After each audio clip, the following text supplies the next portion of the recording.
Halo Sobat Biota, selamat datang di Zona Sekolah. Materi kelima, bab organ pada tumbuhan. Pada materi sebelumnya kita sudah mempelajari materi tentang organ batang, daun, akar, dan juga bunga. Nah, untuk materi kelima ini kita akan mempelajari organ selanjutnya, yaitu organ buah, Sob. Baik, langsung saja mari kita belajar. Nah, apa sih buah itu, Sob? Buah merupakan organ tumbuhan yang berkembang atau berasal dari bakal buah, yaitu yang kita kenal sebagai ovarium. Dan buah juga itu pada umumnya membungkus biji, Sob. Nah, kalau kita lihat bunga ini, di dalam putik itu terdapat bakal buah atau ovarium, dan juga terdapat bakal biji atau disebut dengan ovulum. Nah, kalau sudah terjadi penyerbukan, umumnya bagian-bagian bunga yang lain itu seperti benang sari, mahkota, dan juga kelopak bunga itu akan layu. Kemudian proses ini akan diikuti oleh perkembangan ovulum menjadi biji dan ovarium menjadi buah, Sob. Nah, terus apa sih fungsi dari buah bagi tumbuhan? Fungsi buah bagi tumbuhan yang pertama itu bisa sebagai pelindung biji. Karena buah itu biasanya mengelilingi biji ya. Jadi, membuat biji yang ada di dalamnya itu menjadi terlindungi dan tidak gampang rusak. Misalnya, melindungi biji dari kondisi panas yang berlebih yang ada di lingkungannya.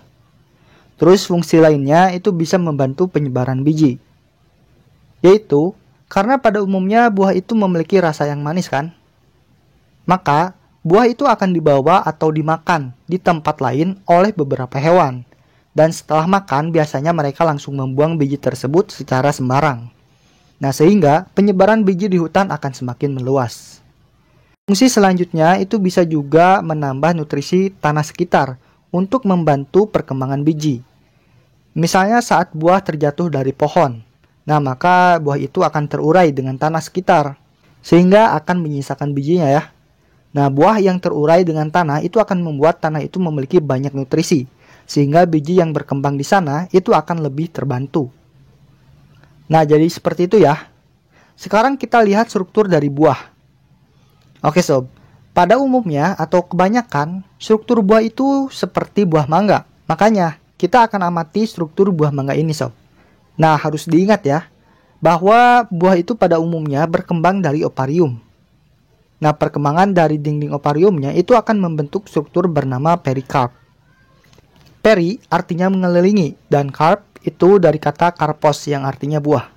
Jadi bisa kita artikan perikarp ini adalah buah yang mengelilingi biji. Perikarp itu bisa dibedakan menjadi 3 lapisan, yaitu lapisan exokarp atau epikarp, terus lapisan mesokarp, dan lapisan endokarp. Lapisan exokarp. Exo artinya luar. Berarti ini merupakan lapisan paling luar. Ciri lapisan ini itu biasanya tipis, berwarna, dan memiliki permukaan yang licin. Kemudian lapisan mesokarp. Meso itu artinya tengah. Artinya ini merupakan lapisan perikarp yang ada di tengah. Nah, mesokarp ini itu merupakan bagian buah yang dimana biasanya kita bisa makan. Cirinya itu tebal, berdaging, dan biasanya memiliki rasa yang manis. Kemudian yang terakhir lapisan endokarp. Endo artinya dalam. Jadi ini merupakan lapisan perikarp yang terdapat di dalam, yaitu yang paling dekat dengan biji ya. Ya, makanya endokarp ini itu disebut sebagai selaput pembungkus biji. Oke, jadi itu ya struktur dari buah pada umumnya. Nah, Sob, sudah kita ketahui bahwa bentuk dari buah itu sangat beragam. Nah, macam-macam dari buah itu berkembang dari bagian yang berbeda-beda. Makanya, jika berdasarkan bagian yang berkembang membentuk buah, buah itu dibedakan menjadi buah sejati dan juga buah semu. Kemudian, jika berdasarkan jumlah ovarium dan juga bunganya, buah dibedakan menjadi buah tunggal, buah agregat, dan juga buah majemuk atau buah ganda. Nah, terus ada juga yang namanya tipe buah paternokarpi. Nah, kita akan bahas satu persatu dari semua ini. Tapi sebelum kita membahas ini, Biologi TV merupakan channel edukasi dan memiliki beberapa subkonten, salah satunya zona binatang dan akuatik. Mohon bantu channel ini untuk berkembang dengan cara like video ini serta like komentar yang saya sematkan. Dan bagi Sobat Biota yang belum subscribe, tolong bantu subscribe untuk terus mendapatkan informasi mengenai ilmu-ilmu biologi. Semoga dengan membantu channel ini berkembang, Sobat Biota dapat ikut mendapatkan kebaikannya. Jadi, untuk yang telah membantu, saya ucapkan terima kasih. Oke, kita akan mulai dari buah berdasarkan bagian yang berkembangnya, atau asal perkembangan buah. Jadi dari mana asalnya? Nah, ini dibagi menjadi dua, yaitu buah sejati dan juga buah semu. Pertama, buah sejati. Ini merupakan buah yang berkembang dari oparium saja, sob. Contohnya seperti mangga. Nah, selain itu, ada juga alpukat dan juga persik. Jadi, kalau kita lihat kembali, buah mangga, di mana buahnya itu terbentuk dari oparium yang ada di bunga. Kemudian opariumnya itu berkembang menjadi perikarp yang mengelilingi biji, seperti ini.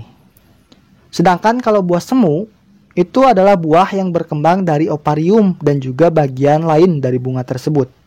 Contohnya ada buah apel. Jadi sob, apel ini berkembang dari oparium dan juga reseptakulum. Itu bagian penopang bunganya ya.